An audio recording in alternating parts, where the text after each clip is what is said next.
CCA dahil sa dami po ng gagawin nila sa National Arts Month. Salamat po sa Diyos at nalaman ko po ang ganitong pagdiriwang. Nagkaroon po kami ng kaalaman tungkol sa ating sining. Kaya't makisali rin kayo dyan. Bible study naman tayo. Sige po, Kuya Eric. Okay, kahapon ay natunghayan natin ang tungkol sa pagsasalita ng Panginoon kay Josue. At ginawa niya po ang sinabi sa kanya ng Panginoon. Makikinig at susunod po ang Israel sa kanya, basta manatiling sasamahan po siya ng Panginoon. At ganun nga ang naging pananalita at sagot ng mga anak ni Israel kay Josue. At sa pagpatuloy ng ating kwento, basahin natin ang nakasulat sa aklat ng Josue 2:1 hanggang 13. At si Josue na anak ni Nun ay nagsugong lihim mula sa sitim ng dalawang lalaki na pinakatiktik na sinasabi, "Yumaon kayo na inyong kilalanin ang lupain at ang Jericho." At sila'y yumaon at pumasok sa isang bahay ng isang patutot na ang pangalan ay Rahab at nakituloy doon. At ito'y nasaysay sa hari sa Jericho na sinasabi, "Narito, may mga lalaki sa mga anak ni Israel na pumasok dito ngayong gabi upang kilalanin ang lupain." At ang hari sa Jericho ay nagsugo kay Rahab na sinasabi, "Ilabas mo ang mga lalaki na naparito sa iyo, na pumasok sa iyong bahay, sapagkat sila'y naparito upang kilalanin ang buong lupain." At ipinagsama ng babae ang dalawang lalaki at ikinubli at sinabi niya, "Oo, ang mga lalaki ay naparito sa akin, ngunit hindi ko talastas kung sila'y tagasaan." At nangyari, sa may oras ng pagsasara ng pintuang bayan, nang madilim na ang mga lalaki ay lumabas. Hindi ko talastas kung saan naparoon ang mga lalaking yaon. Habulin ninyong madali sila, sapagkat inyo silang aabutan. Ngunit kaniyang isinampa sila sa bubungan at ikinubli sa mga puno ng lino na kanyang inilagay na maayos sa bubungan. At hinabol ng mga tao sila sa daan na patungo sa Hordan hanggang sa mga tawiran. At pagkalabas ng humabol sa kanila, ay kanilang sinarhan ang pintuang bayan. At bago sila nahiga, ay sinampa niya sila sa bubungan. At sinabi niya sa mga lalaki, Talastas ko na ibinigay sa inyo ng Panginoon ang lupain, at dinatnan kami ng pangingilabot sa inyo, at ang lahat na nananahan sa lupain ay nauupo sa harap ninyo. Sapagkat aming nabalitaan kung paanong tinuyo ng Panginoon ang tubig sa dagat na mapula sa harap ninyo, nang kayo'y lumabas sa Ehipto. At kung ano ang inyong ginawa sa dalawang hari ng mga Amoreo, na nanga sa dako roon ng Hordan, kay Sihon at kay Og, na inyong lubos na pinuksa. At pagkabalita namin, ay nanglumo ang aming puso, ni walang diwa na naiwan sa kanino mang tao, dahil sa inyo. Sapagkat ang Panginoon ninyong Diyos ay siyang Diyos sa langit, sa itaas, at sa lupa sa ibaba. Ngayon nga, isinasamo ko sa inyo.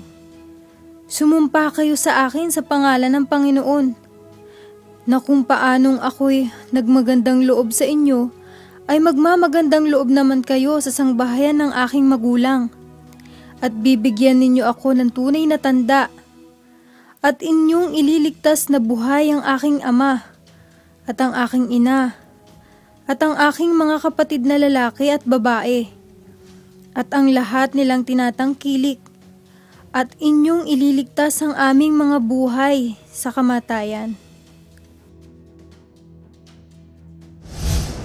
May mga espiya po palang pinadala si Josue upang kilalanin po ang lupain ng Jericho.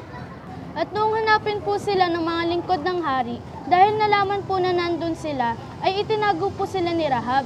dahil alam niyang ibinigay ng Panginoon sa kanila ang kanilang lupain.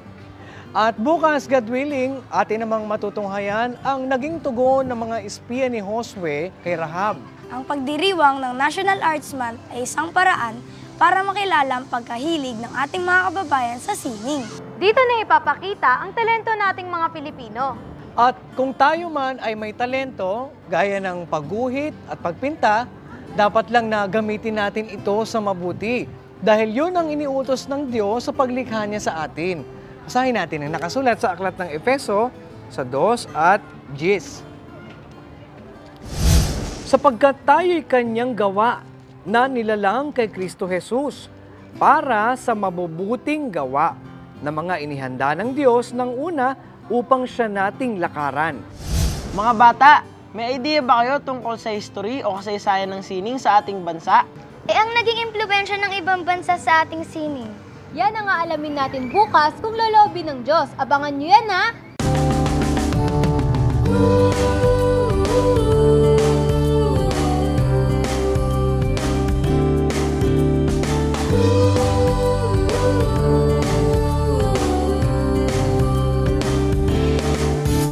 Ako'y may karapatan na marinig sa aking sasabihin. Ngunit may pananagutan ka ring makinig sa sasabihin ng iba.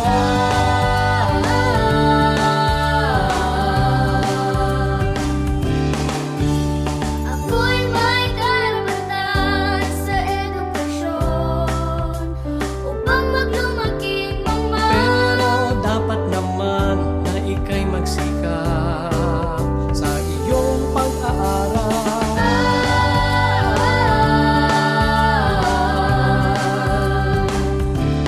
Karapatan ng mga bata ay dapat na igalang. Sila'y turuan upang sa paglaki huwag nilang hiwalayan ang mabuting daan.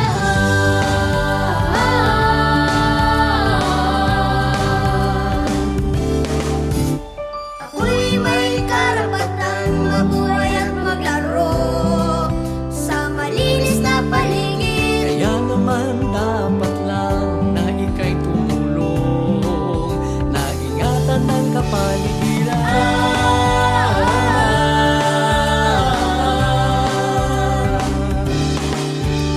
Ako'y may karapatan sa kalusugan at maligtas sa panganib. Huwag mo ring kalilimutan na maingatan ang kapwa mo kabataan.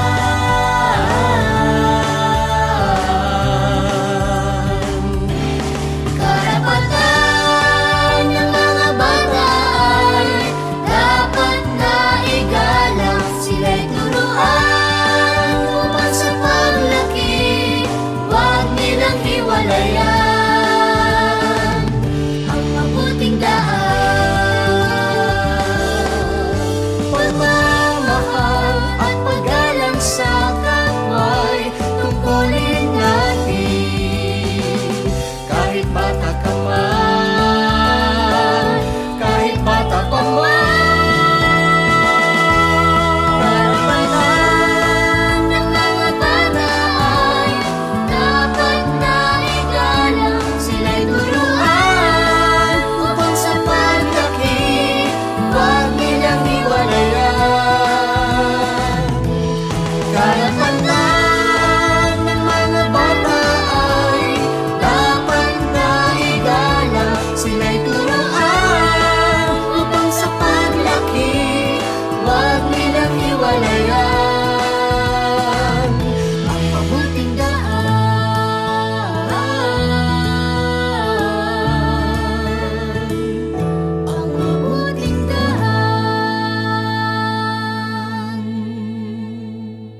Hanggang dito mga bata, bukas God willing ay muli tayong magkita-kita. Dito lang sa nag-iisang Bible School on Air, ang KNC Show!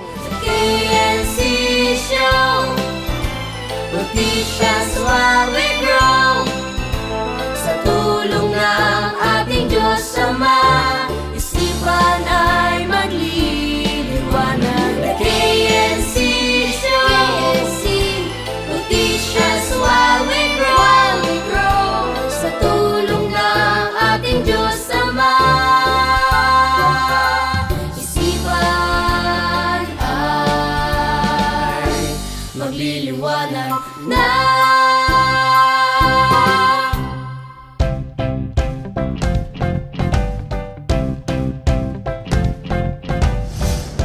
atin namang matutunghayan ang tungkol sa naging sagot ng mga espiya ni Rahab ay ni Josue kay Rahab. Maging sa pagkanta ay may talento rin po sila.